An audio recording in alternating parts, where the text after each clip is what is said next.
I always enjoy coming down to the Myriad Botanical Gardens. I love the beautiful gardens outside, and there's always something unique to see inside the Crystal Bridge. Well, periodically, they will put together temporary displays inside the Crystal Bridge. And here to tell us about some of those displays is manager Allan Storjohann. Hi, Allan. Good to see you, Steve. Welcome to the program. Thanks for coming by. So, Allan, what sort of special displays do you guys have going on right now? Well, this time of year is a great time for people to come see the Crystal Bridge. The Crystal Bridge itself is like a large terrarium. It's just a big container in itself with thousands of plants, but we have an exhibit, we call it Extreme Container Gardening. So we have a lot of containers in here that people might consider using in their own landscape. All right, so unique containers. Unique, you know, you'll look around your place and you'll probably find some things that are special to you. Just think about what they might look like with plants in them. And that's what we have here. We have a lot of things that are really fun, different, and maybe you wouldn't think about them as a container. And some of those are right throughout the whole conservatory. Well, I see a little container over here that's got wheels on it. One of the classic American flyer, or radio flyer. Yep. We have wagons, little red wagon. We have a wagon there, a small container. Very fun, easy to plant. Put things in there that would be very good in the shade, like we have very shady conditions here, some tropicals, some coleus and things like that. It works nicely. And on the other hand, we have another four-wheel container that's a little bit larger than that. That is impressive. Now, would you be able to hop in there and drive away with this car? You wouldn't be able to drive this one because it has no engine, Steve. Okay. We have plants coming out the back end where the engine used to be, and it's filled with all sorts of tropicals in the Crystal Bridge. It's lots of fun.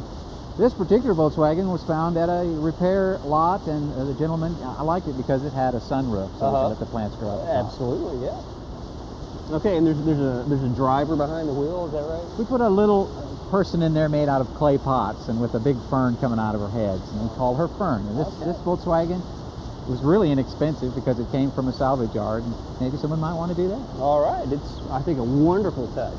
And up in the tree here, you've got some interesting flying containers. Can you tell me about those? Right, those parrots are made from recycled tires and they're painted. Excellent hanging baskets. We thought they kind of matched the feel of the automobile here. So we have parrots that are decorated and hanging in the tree above the Volkswagen.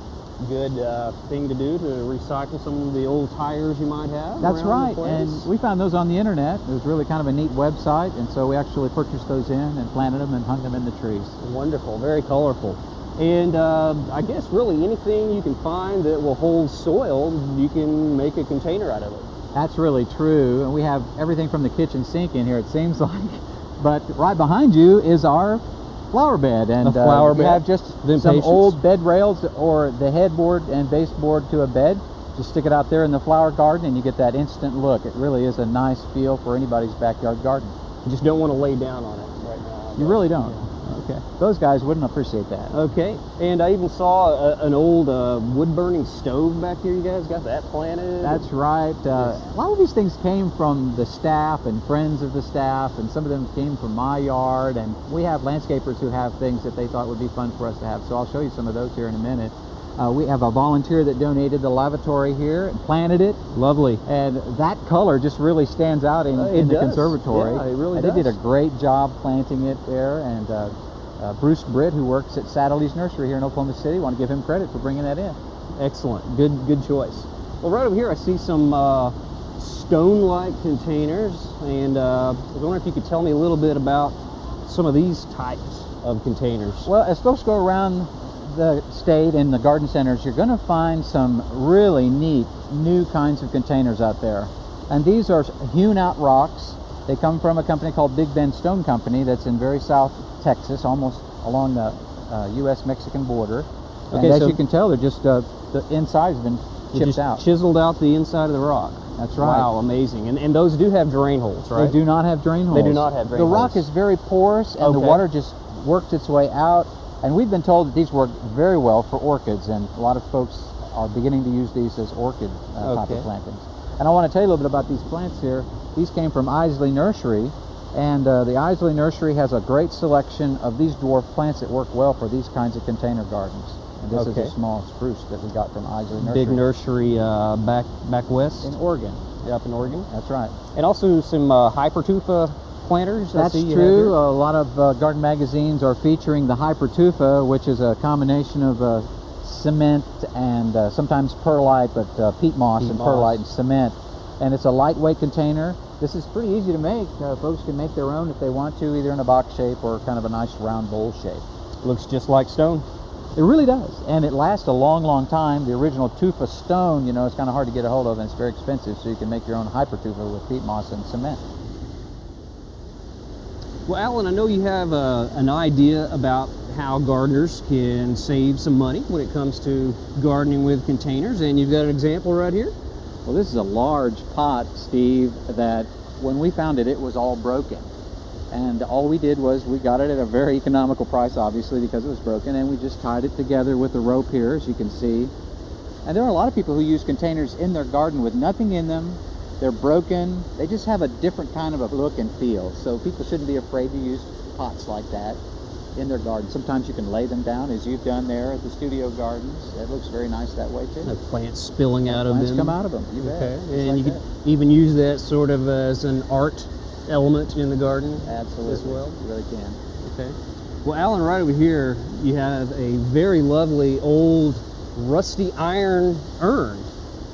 Well, Steve, that looks like an iron urn, but that's something new and different too. It's made of fiberglass, and it's got a special treatment on it. It's very lightweight. You can move it around, and we put it out here so people could see that that is not going to be a heavy thing to move in your garden. Very, very pretty. We got that from John Fluid here in Oklahoma City at Garden Design Associates, and thought we'd put that on display.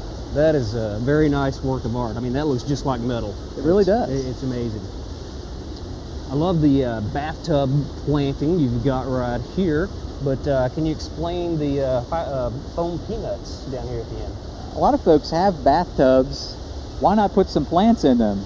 And that's what we've done here, but if you filled it with potting soil, not only would it get really heavy, you probably would end up having a lot of disease and things down in the bottom and drainage problems maybe. So it's about 2/3 filled with the peanuts, and then there's weed barrier fabric on top of the peanuts, and then we put about 8 inches of potting soil there, and everything's growing out of that potting soil at the very top. Okay, so the fabric keeps the soil from sifting down into the peanuts. Absolutely. Okay, and here at our gift shop we have lots of peanuts, so a lot of these big containers here have peanuts in the bottom half. Great idea.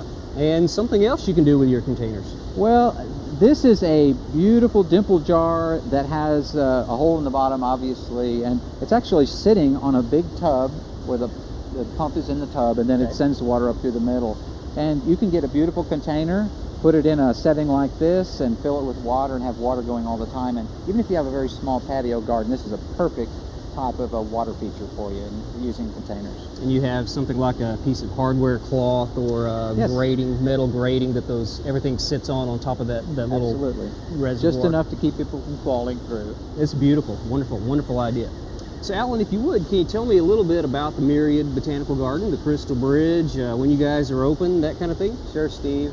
The Crystal Bridge is open every day of the week, and we open at 9 in the morning and we close at 6, except for Sundays when we're open from noon to 6, and every day of the year except for Thanksgiving, Christmas, and New Year's. So we invite people to come on down, say hi, and enjoy the exhibit. It'll be going till about the middle of November. Okay, these extreme containers. Yeah, all these extreme containers. Wish we could show them all. We have a lot more in here, so come by and check them out. Our holiday display starts right after Thanksgiving, and that's another beautiful time to come see the Crystal Bridges during the Christmas holidays. Okay, well I know I've got a lot of ideas for some items I've got laying around the place, and I'll be doing some extreme container gardening. Thanks for showing us around, Thanks Alan. for coming over.